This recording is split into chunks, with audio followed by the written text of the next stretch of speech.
Up, I see the session is being recorded, and so good evening, everybody. Now it's official. Hey, we're glad you're all here. Probably some more joining us. I think there were about 8 or 10 more had signed up. So we hope they're here.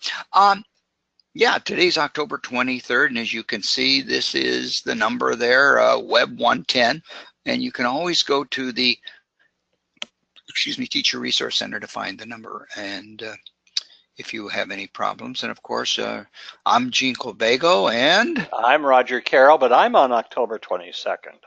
Gene's on the 23rd. I don't know where that came from. Did I say the 23rd? Believe you did. Oh boy. I'm recording it, so we'll find out for sure. We can go to the replay. Replay. Let's do a Nixon and erase the last 18 minutes. Okay. Anyhow, we are glad you're here, and we're try to make this useful for you. And we'd like to begin with something that we kind of advertise. Raj, we advertised two things. Number one, we talked a little bit about Symbaloo. I'm trying to end this thing, and we talked about the new app. We were talking of apps, so I guess it's very appropriate that we talk about the apps that have just come out for the Niagara Falls City School District. So Raj will be talking about that, and I just downloaded it, and I was kind of impressed. And if you haven't downloaded it, Raj will go through it, and I thought it was pretty decent. They got some good stuff there. Anyhow, to get started, we're going to talk a little bit briefly about Symbaloo. Symbaloo, and it's kind of a silly name, but it's actually a very, very useful tool. And it's especially useful, I think, for teachers in classrooms. And if you don't know what it is, it's basically a visual bookmarking tool. And the board for the last, I think, 2 years has had one, and it's kind of weird to find. It's down here at the bottom, right there, okay? And this is what it looks like. And if you click on the board Symbaloo, it has links to many of the sites and programs that the board has licenses to, and so forth and so on. And this is very, very useful if you have students, because all they need to do is to go to the board here and click on this, and they can go there. Well, several teachers have taken it a step farther, and some people have shown interest in creating their own Symbaloos, because they're very easy to do, and they want to put them in their own web pages. So what I'd like to do real quickly is to just show you, if I may, and I'm gotten permission from Ed. He's a teacher at, I don't know, I didn't see if Ed is on the list here today, Raj. He's here, and he's with us, I believe. Oh, Ed, are you with us? Hey, Ed, I hope you don't mind. I kind of got your permission. Ed last week kind of started this out, and we've had, I think there were a couple other teachers. Raj had one this week also, and I've had a couple of requests. Some teachers want Symbaloos of their own. They want to have their own things. Yes, probably a lot of the ones that were on the the school web page, but they wanted their own, and they want them to be on their own teacher page. This makes it a lot easier for the kids to get to, because all they need to do is to go to the teacher's web page, and this is Ed's right here. And all the student needs to do is, if he's going to any one of these, is to go there and to click on these. These are links or bookmarks. Now, this one right here, I know you're wondering what it is, so you're going to have to go there and figure it out yourself. I'm going to make everybody do that for themselves, Ed, okay? Symbaloo, I thought I had a thing open. Apparently, I don't. Okay, open another page, Gene, and go to Symbaloo. Symbaloo is very easy. If you go to Symbaloo.com, the first thing it'll ask you to do is to create an account. And that takes you all of about 30 seconds. I'm not going to go through that. I know you guys can do that. But once you do that, you'll end up with something looking like this.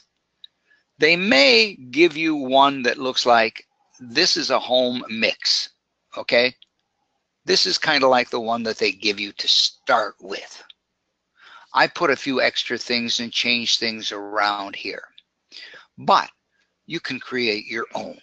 And I'm just going to show you the very, very, very basics tonight of how to do it.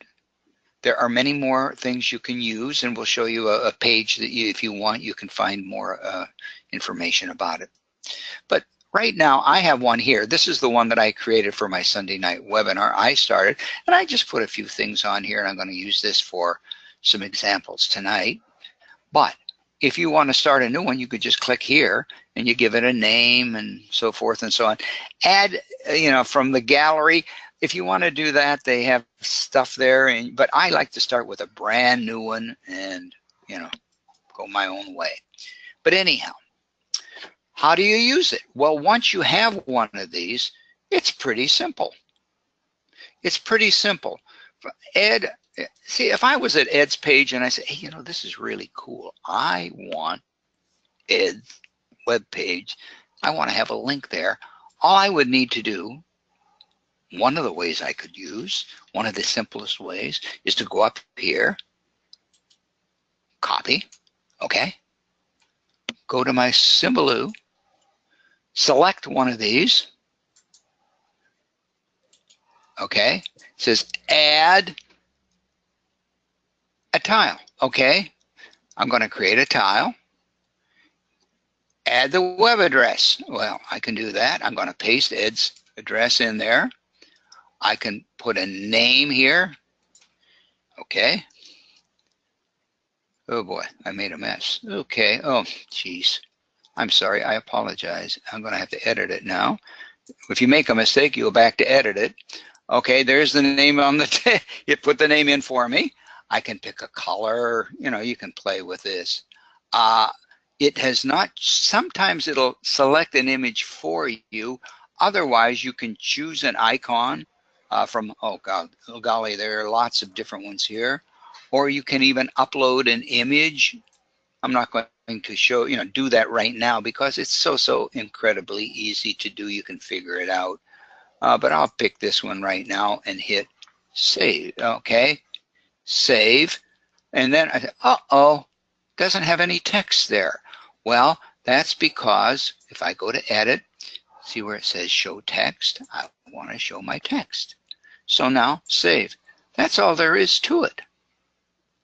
That's one of the ways.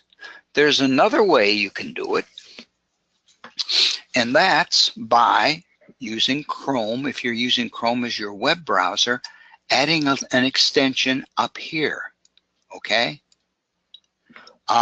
If you have Chrome, you can go to the web store. This is where you go to add the apps and extensions and things like that.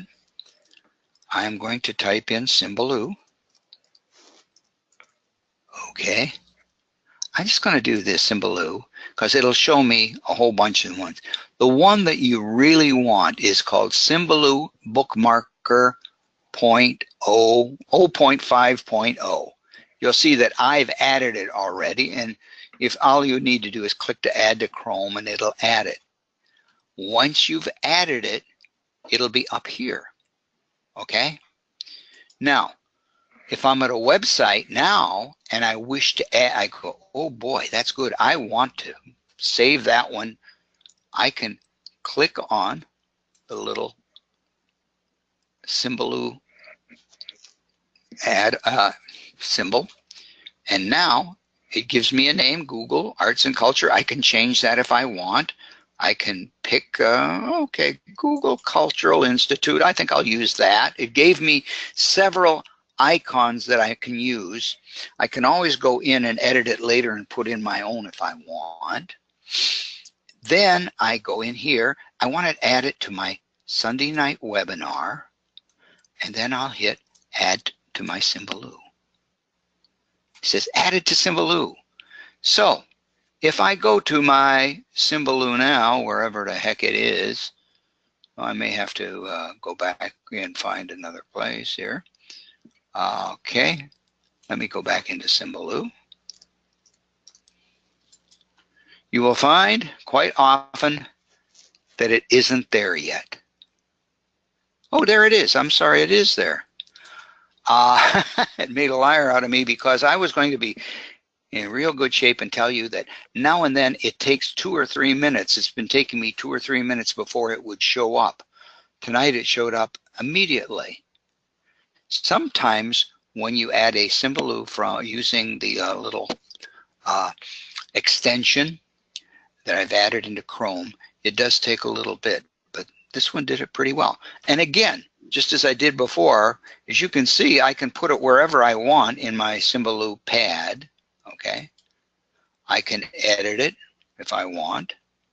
I could go in and change the color, you know, and then hit save if I want the colors the same. Pretty simple. Now, one of the things I have here is the Niagara Falls City School District, and I just wanted to show you this. There's an edit here. Sometimes they will show you icons down here if they are available. If they're not, and you wish to add one, you can upload an image, okay? And it's pretty simple to do. Just choose from a file. I have, I think, one on my desktop. I hope I do. I can't remember what I did with it. Okay, Niagara Falls City School District. I click open. I click upload. Now, then I just have to shape it and size it to the way I want. Use tile selection. Okay. And then I hit save. And then it's been added there. So that's pretty simple. And now you can create these. I mean, you know, they're very simple to do. I just wanted to show you real quickly. Now the key element is this. How do I get it onto a web page? Well, this is how you do it. Let me go to my web page. Let me get back to the, take me a second here. I know I've lost my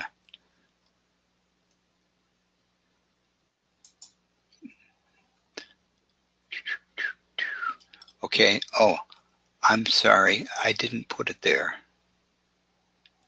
I apologize. Come on.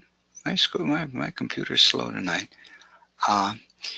If you want some help, if you go to Staff, Technology Resources for Teachers, that's where we put some things, you will see a Symbaloo here.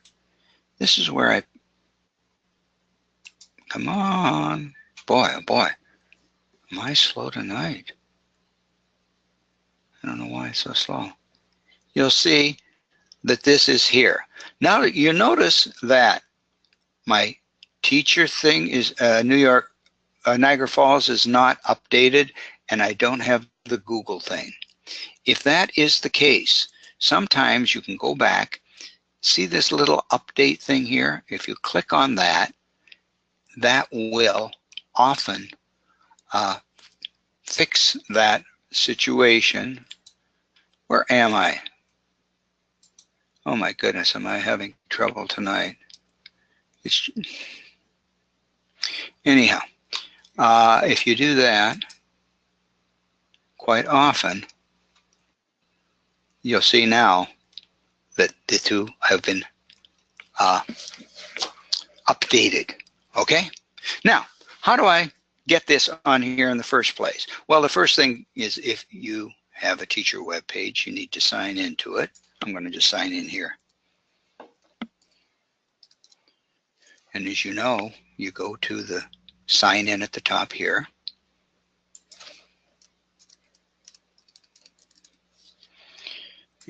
Okay.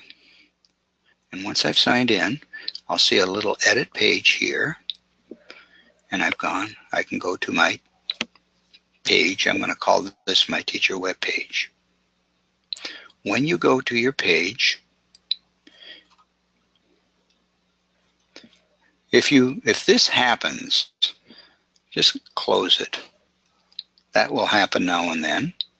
Click on the page that you want. Oh boy, am I having slowness tonight? Why am I not going anywhere, Raj? Okay. I think the IRS is on you. I think so. I think so. All right. All about webinars. I went to the wrong. Oh my goodness. Yeah, it's not really. It's not giving me a good time tonight. Okay, here's my Symbaloo webpage. Okay, to do this, I need to do something called an embed code. And if you remember what that page looked like from before, it had some text at the top. Oh boy, unbelievable. Oh, yeah. I'm freezing and I don't know why. Shoot. This is crazy, Raj. I don't know why I'm doing this. Okay, I don't know why it's doing this, Raj. I may have to give it to you. Anyhow, let me see if I can get to this page. To put a Symbaloo on your teacher page, go to your teacher page, go to the page that you want. Over on the right, there will be an app called Embed Code. Drag it over and put it in. Okay? All right. Now, I know I have two here, and I'm not going to worry about it. Okay? Now, I'm going to go to my Symbaloo. Okay? What I need to do now is to find what we call the embed code. And up on top there is a little green, looks like an antenna. Okay? Click on that. Over on the right, it'll say WebMix and Share Options. You can click there, and you'll see the embed code here, right here. Also, on the right, left-hand side, you'll see embed code also. But I click here, and this will pop up. You'll see some text like this. Okay? I'm going to just I'm going to copy that. Okay? Then, if I can find my page, I'm going to go to my page that I'm working on. I'm going to click on the Embed Code app. Okay. And on the right-hand side, there'll be a box open that says Edit, and it'll give me my space. I'm going to click here. I'm going to paste that portion that I just copied. I'm going to make sure it says Activate on my page, and I'm going to hit Save. Saved to your content. Now, with a little bit of luck, I'm going to have actually two of these here now. I'm going to go here and refresh the screen so we see it. Maybe I'm going to refresh it if this thing works. Wow. See, I've just put in a second one. You're going to say, hold it. This one's smaller than this one, okay? And this one has all of the bookmarks that I created, and it's the exact Symbaloo that I created. Pretty easy to put in there. It's a little big, huh? Well, The reason it's big is because this web page doesn't have enough space. As you can see, that white area is not large enough, but you can fix that pretty easily by doing this. And this is for those people who want to fix it. Click on this where you were before. And this is the embed code that you pasted in there, okay? Notice it has width 920, height 600. Let's just change that to about 600. What do we say, 600 by 500, Raj, was it? I think that's close enough, yeah. That should be close enough. And then save that. Now let's go back. I'm going to refresh this again. Boy, oh boy. And notice now, see, I can actually, if I want to play with it, I could go in and make it a little bit bigger, okay? But as you can see, I have the Symbaloo, and it works. I'm not going to click on any of them. I could click on any one of these, like Roger's web page, and there's Roger's web page, okay? And it works just fine. That's okay? No longer my web page, but you could use it. Well, yeah. You know what? That's interesting. My web page is now on Blackboard. I took that off a one of our. I'm going to have to go into one of our web pages and it was a link off of one of our pages that I got to fix because I didn't go to New York Learns. I just okay. Anyhow, very easy. Symbaloo is easy. It's easy to make. It's easy to put on your teacher web page, and it makes it a lot easier for the kids because they have the links right there, and you know they can get to work a lot faster, do a lot more with it, and you can actually put things there for your parents, whatever. You can create multiple pages with multiple Symbaloos if you want. You can have a math one, an English one, whatever you like. So that's how that works. Symbaloo's very, very simple. Are there very always easy. the same number of rows and columns, regardless? I thought so, and you know what? It's a good question. I'm not sure if you can actually go in and change this. Yeah, I wonder under options. You know, we're gonna. I don't know. Because what's relatively new, in my experience, is the search bar in the middle. Yeah. New to my experience. This is, well, again, it's Google. It's a Google. Yeah. It is Google. Yeah. But yeah, they put that in there. Yes. And again, it's like I say, it's a very useful. I think now. Hang on one second. Did I? Yeah, it is also in this one, and it is, see, and it's a, you know, you can use that also on the one that you put on your teacher webpage. Yeah, so I was thinking for a second maybe it was just in the Symbaloo to help you create these, but it is not. Well, anyhow, Symbaloo, it's very simple.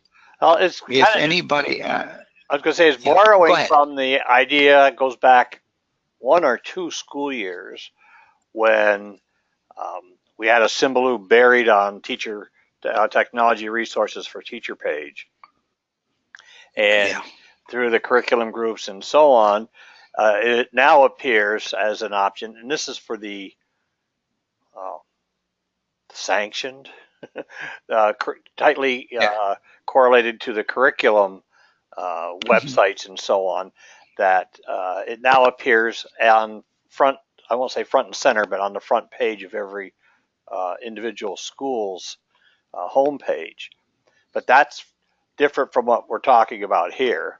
Is like Gene said, you can have your own custom individual Symbaloo, as Ed does on his page, as a number of teachers have, like, you know, fun websites and line after line after line of links where you can, you know, just smooth that whole process out with the Symbaloo, which is a nice little free tool. Yeah, and like I say, I think for many students, especially beginning students, who can't type very well, by the time they type in the website or whatever, it takes some time. You can have them online and working much quicker. And yeah, that's it. Okay, so again, Ed, thank you for letting me use your information, and thank you for helping us learn how to do that. So, and with that, I'm going to turn it over to Raj. I hope your computer is working faster than mine. I don't know. Maybe I'm going to hardwire it next week and see what happens, Raj. Oh, it might be the Wi-Fi. Yeah. I don't know, but I will do that next week and see if that might be some of the case. Okay, there you go, Raj. You should have it, and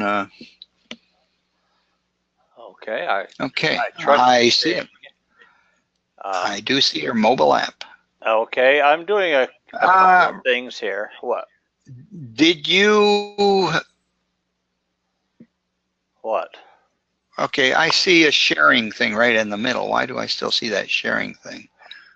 I don't know. Okay, I don't see it.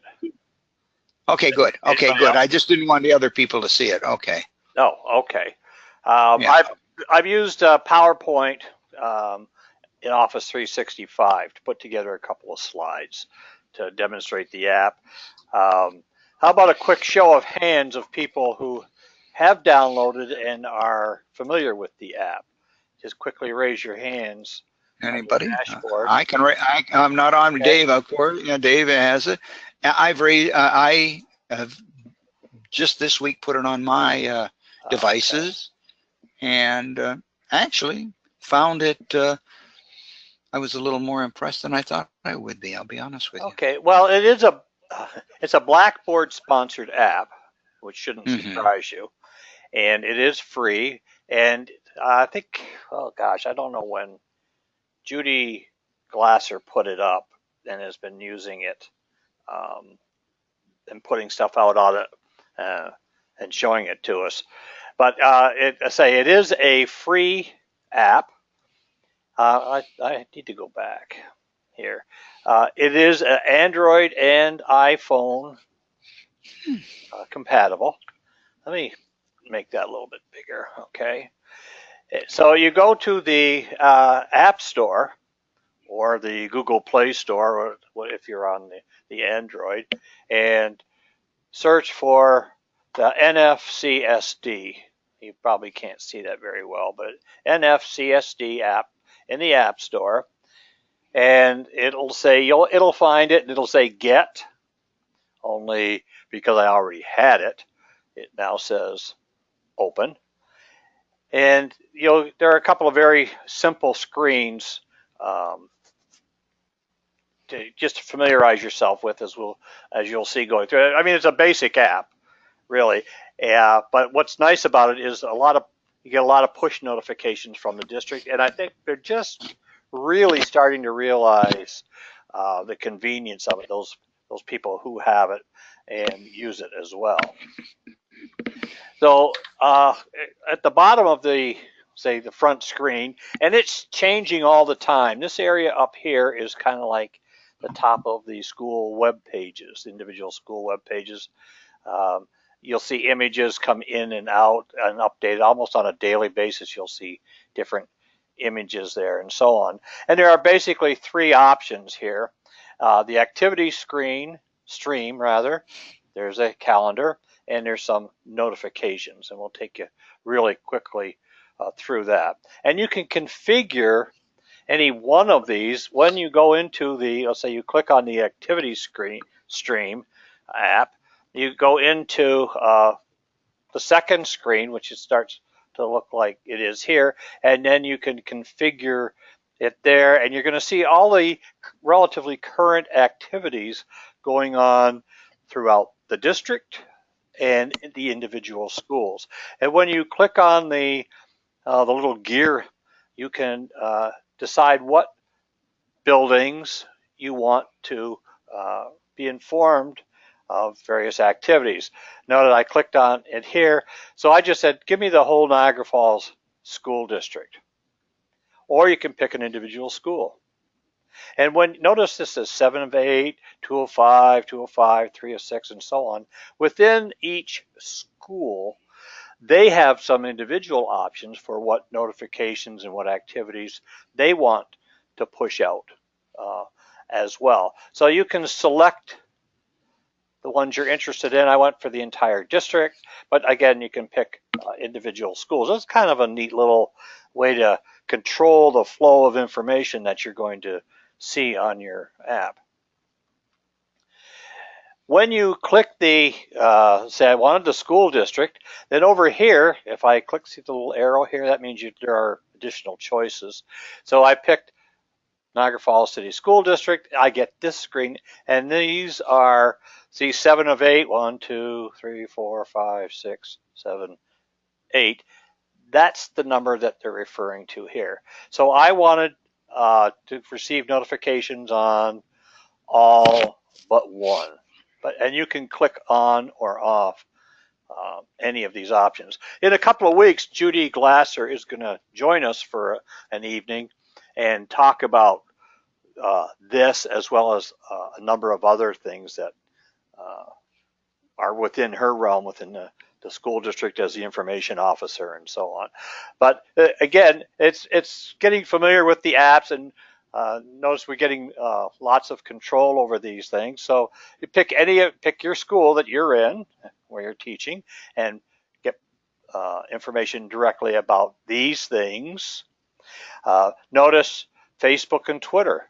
A number of schools are on Twitter and pushing out information on a fairly regular basis on Facebook and so on.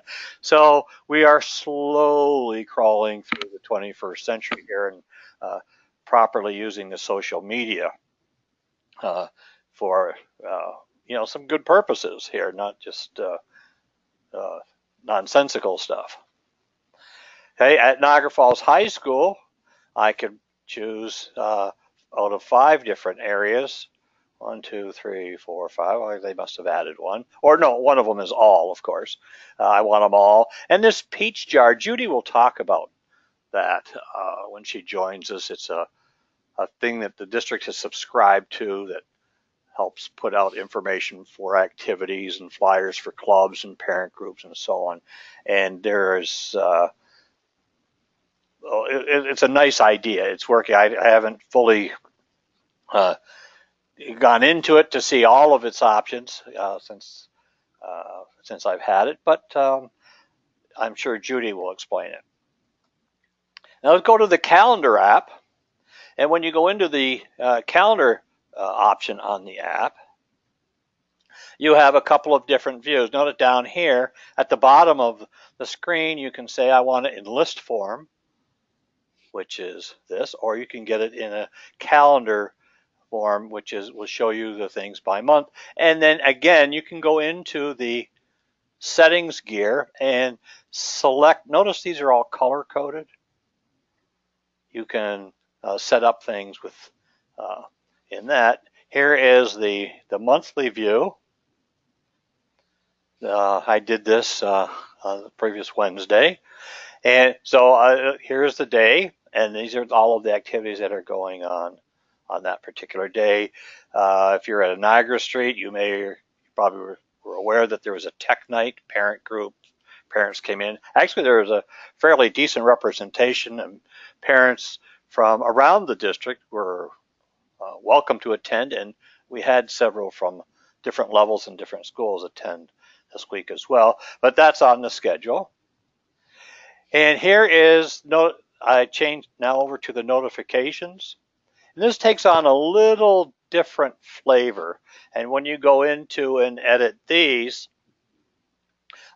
you can pick and choose where you want, what you want to follow on. Let me go back in the notifications area.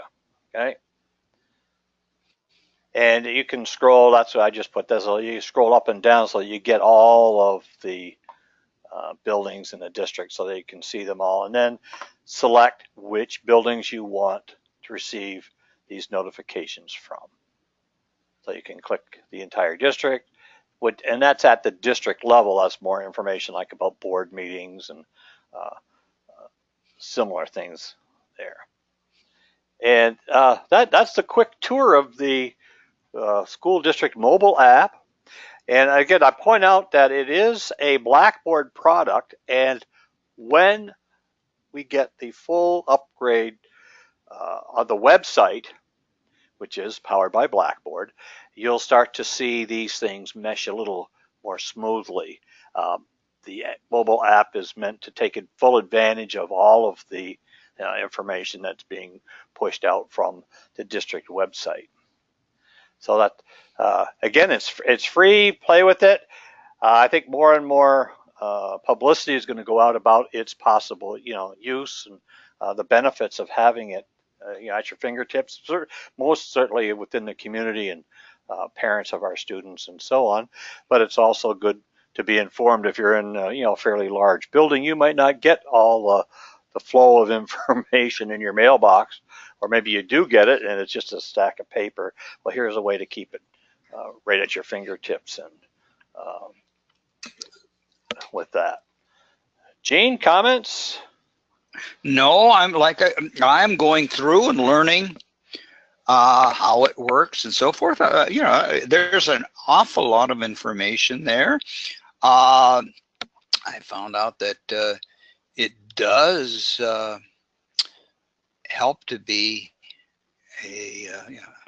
have an account with Twitter, things like that. It really, it does help you to get into the information a little more quickly, I thought. Yeah. Pretty much as soon as something's posted, you get a notification. It updates the app. So, yeah.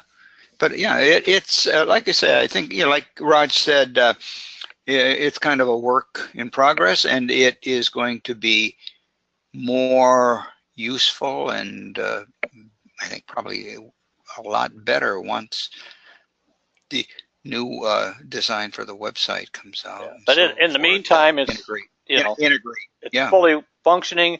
I think it depends the level of commitment within each of the schools to keep things updated and keep the information flowing. That's the way it always is. So it certainly does. Let me go to my web page. I don't want to forget a couple of things. You went to the right here. one. I went to the correct one. Yeah. Okay. I just want to mention something. I don't think we mentioned it. Let's go back here. At the Teacher Resource Center, Gene gave us the numbers, etc. But on the page, we have below the registration page, here we are here, but we have the Sunday night webinar blog. And I updated tonight's blog with a very simple kind of generic blog. So if you go in here after the webinar, at the conclusion of the webinar, prior to getting the survey, maybe today or tomorrow and so on, and add a comment or a question or a statement here. And that is on the same page where you register for the blogs on the Teacher Resource Center over here. And then I'll point out again that until we run out of space or time or interest maybe, all of our previous webinars have been recorded and appear here. We have them so far for the month of October. So today's webinar will appear there sometime tomorrow or the next day, probably the next day, because we have a little behind the scenes stuff to do.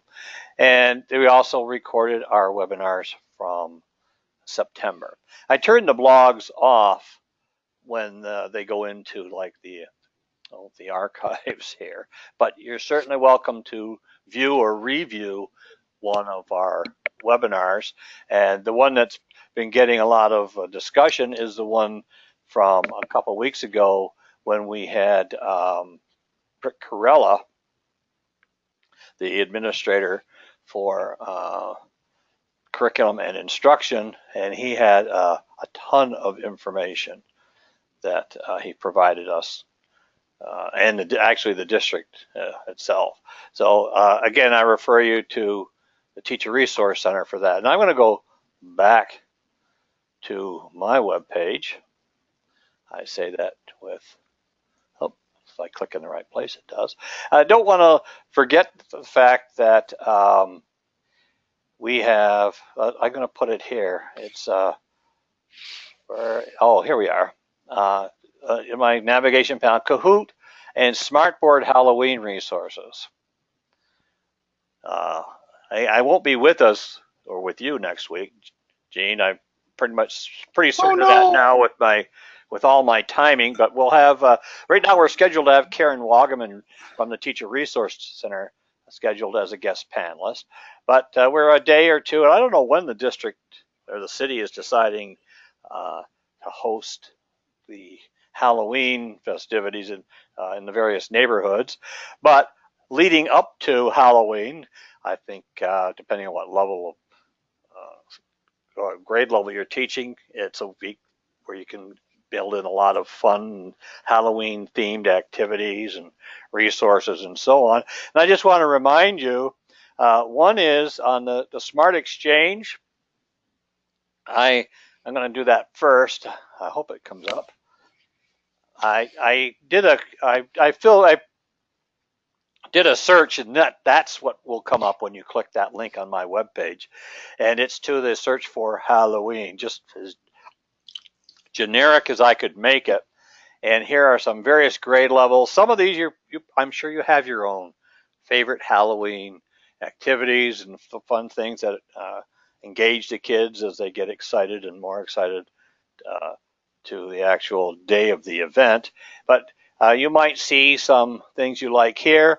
And if you sort this by the newest first, so you might get some fresh ideas. You probably have some favorites, but maybe you want to take a look at what is out there that maybe you haven't used before and get some ideas here. And that's on the Smart Exchange for use with your smartboard. And then I'll go back here. I got a little push notification this week. Many of you are familiar with and use Kahoot, the online, I guess you call it an assessment tool. But they have created and are out there, and you can go to Kahoot, and by clicking that link on my page as well, and play some spooky Kahoots. And check these out. Go in, and if you're familiar with Kahoot, you know what we're talking about. And this is just another fun, engaging thing that you might find. And you can obviously you can search by grade level and so on. Then you can make the Kahoot your own. Find a Kahoot and then copy it and put your own spin on some of the questions and graphics and so on. Okay. Anything there, Gene? Yeah, well, no, you're doing great. Well, I thought so. No. You're moving a little faster than I was. Well, I wanted to get to one more thing, if I may. Well, certainly. Go ahead. I just want to. Last week we did. In fact, I'm going back to my webpage again. And I think it was, actually, it's not. It's on the Teacher Resource Center page. And it's last week's blog. Oh, yes, that video. With the little video. Oh, yes. And it has to do with this. And there were a couple of comments. We were a little concerned about if there would be any, so thank you if you anonymously chimed in on this. But this whole model, it's called SAMR, just because I wouldn't know how else to say it. It explains a fairly popular guideline or scaffolding for where you are in integrating technology in your classroom. And this is a short little video that kind of explains it. And what I thought what I would do was I'll take that a step further by looking at what I'm going to see. Where is my PowerPoint? Oh, yeah, here. Let's run this. I thought I had it running, but I didn't. And I take that SAMR model, and I borrowed and tweaked this idea and made it kind of like a metaphor using our very familiar Starbucks. So, and I'll take you through it. Just and again, this is a fairly widely used way to gauge the how well you're integrating technology, and classrooms have integrated technology. So we take the basic Starbucks model and we liken it to the first level of SAMR is, are we just merely substituting what we ordinarily do and putting something else in its place, and we've not really taken advantage of any of the technology. For example, like here, you have a cup of coffee. Anywhere you go to Starbucks, you could still get a cup of coffee, and it's still the same thing. It's coffee. So if you're in, say, in your classroom, it's still just coffee. Or if you're using, let's say, a handheld book or a digital book, it's still the same thing. Same thing like with worksheets or some of these various websites you might go to. You're just substituting technology for things that you would do without technology. And that's at the, say, the first level of tech integration. We go up a notch, and this is called augmentation. Big word, not much really going on here. It does, the question, basic question is, does the technology add any new features that improve the task? Okay.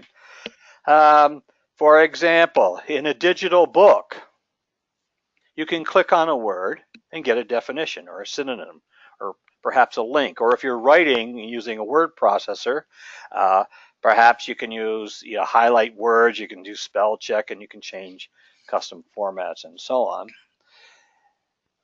And using our metaphor here, you just put a little cinnamon on top, add some ice to it. It tastes a little better, and we've augmented it or enhanced it a little bit with some additional ingredients. Like if you're using, say, the technology, maybe you replay a reading passage or something like that. They enhance the learning experience, but they don't actually change it. Go up the scale a little bit.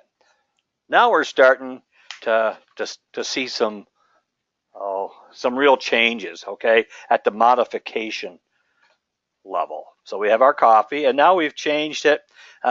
We've actually start to redesign the task, perhaps collaborating with if you're using Google Docs or Office 365 and doing a co-sharing and editing documents, writing for your peers and so on. You're using the technology to actually modify the learning, maybe adding some multimedia, sound or video and so on. Students could create a soundtrack for a multimedia presentation, using a movie app, creating maybe a task for a book reading and so on.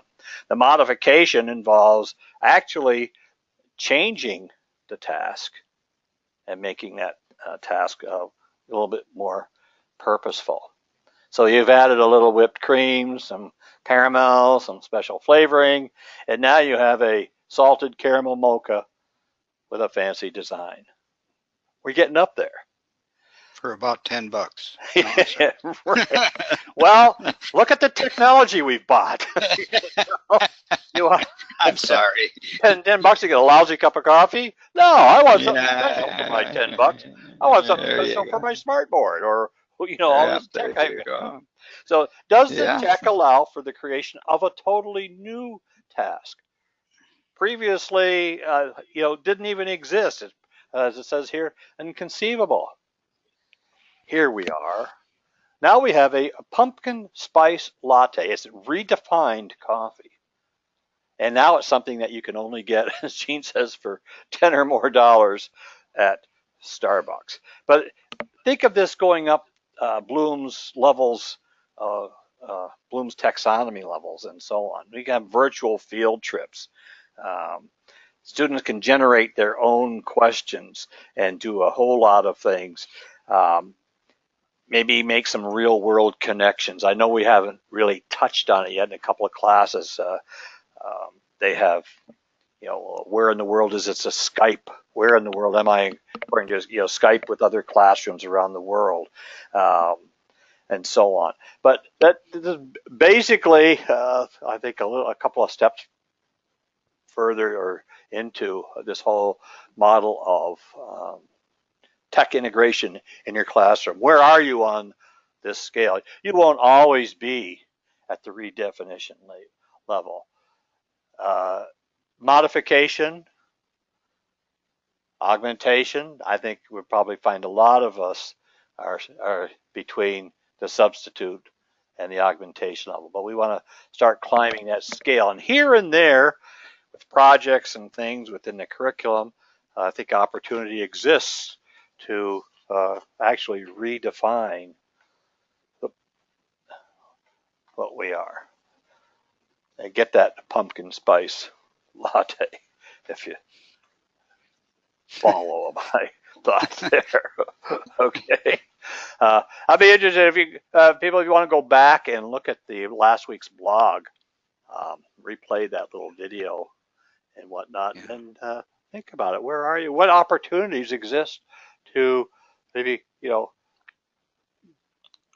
add to your integration in the classroom? I know we have pretty tight curriculum guidelines and boundaries and so on, but I think the opportunity is there. And it takes effort and it takes time, but we also have a whole lot of capability with the tech that we have in this district to make some of those things happen. And with that, Gene, we got a few minutes left. We can. Well, yeah, I'm really the only I have again. We get to that point where I got so much stuff that I don't want to rush through it. One of these days we're going to just talk about stuff, I think. But yeah, you had been talking about the this season of Halloween and so forth, and if you go to my webpage, just to add into that, you had some really good Kahoots and things, and then go to my Sunday night webinar resources. You'll find a link to my September, October things. I've already opened it up to make it a little bit faster, but somewhere down line, yeah, here's the one to go along with what Raj has been suggesting. Some of the things that go along with the season that might be of interest. These are the origins of the various monsters, ghosts, pumpkins, and so forth, and why kids go out, trick-or-treating and things like that. And some of them are very, very interesting. It's not a kid's article. It's from, is this one of your, Raj, do you go to this one? I love this website, Mental Floss. It's a cool site. About once a week or a couple times a week, they send little emails about things. But this is, it's a pretty good one about, where do jack-o'-lanterns came from? And, and maybe the kids would like to know about what are zombies, or crystal ball, the crystal ball. Why is Friday the 13th? Okay. Trolls, things like that. And it's just a cool article. And it's also a cool little website.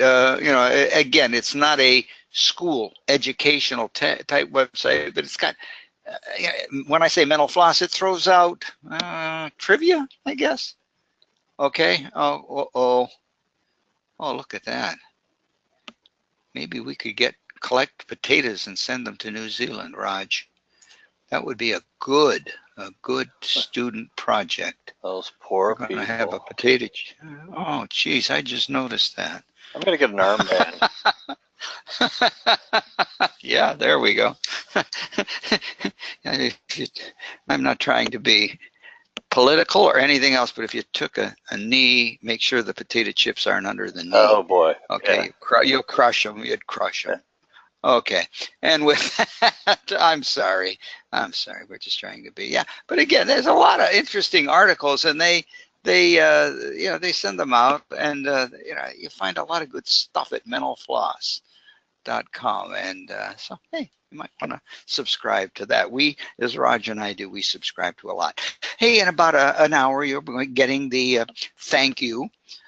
Please take a moment to click on the thank you, open it up, because it says more than just thank you.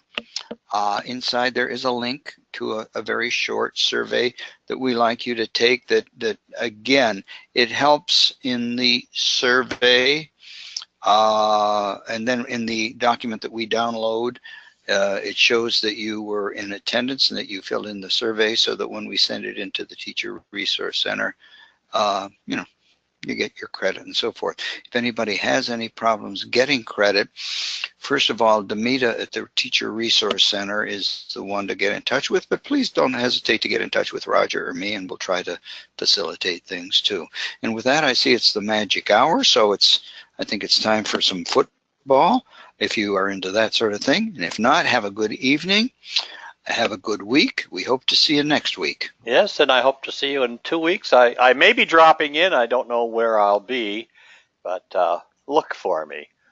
I hope so, Raj. And if that's the case, we can. You are absolutely welcome. Okay. And with that, we'll say good night, everybody. Have a great week again. Yes. Take care. Good night. Good night. All.